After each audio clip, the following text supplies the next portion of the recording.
Why do we see a lot of pro Kashmir and pro Khalistani movements regularly out of London? It's a good place to start. The British values idea is one which I don't think it's ever been under quite so much scrutiny. And I think the more people scrutinise the history of this island, the more people scrutinise the reality of its actions and its choices, the more people are beginning to question, whoa, hang on a moment, are British values nothing more than a smokescreen as they've been publicised? Remember, Britain is the country that held the illegal war. It led the illegal war against Iraq, and Tony Blair has only just been granted a knighthood.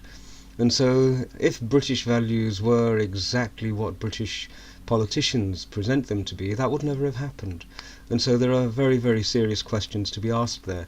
But I think once you dig a little bit deeper into the history of Bharat and Britain, it begins to reveal itself in a slightly different manner. I think everybody should accept that although the colonialists left India, it was under duress. It wasn't, okay, now that we've educated you all and now that you can run on your own, we're going to go back and watch you from a distance and support you as best as we can, and let's develop this wonderful Indo-British relationship. This is the story. The reality is markedly different. When the British left, they seeded divide and rule lines of friction across the country. The creation of Pakistan East and West was nothing other than divide and rule, and the, shall we say, the gift of a huge proportion of Akhand Bharat to an ideology which the indigenous people of Bharat had been fighting for 1100-1200 years. That doesn't really sort of coexist with the idea of a nurturing, benevolent British value system.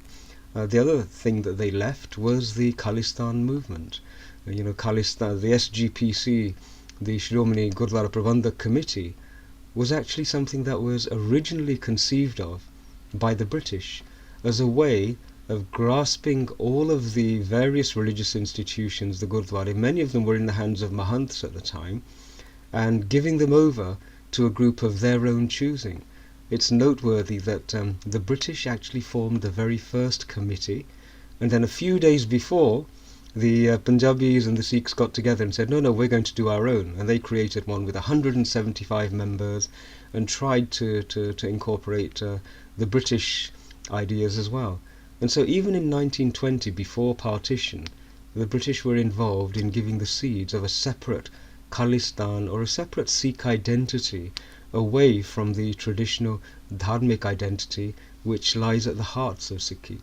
So they have their roots in our earliest Right. independent status, and I don't believe that they have discarded the divide and rule assets that they left in Bharat. Please remember to subscribe to us and switch on the notifications for this channel. For our other social media links, more content, and to support our work, please visit citti.net. धन्यवाद. नमस्कार.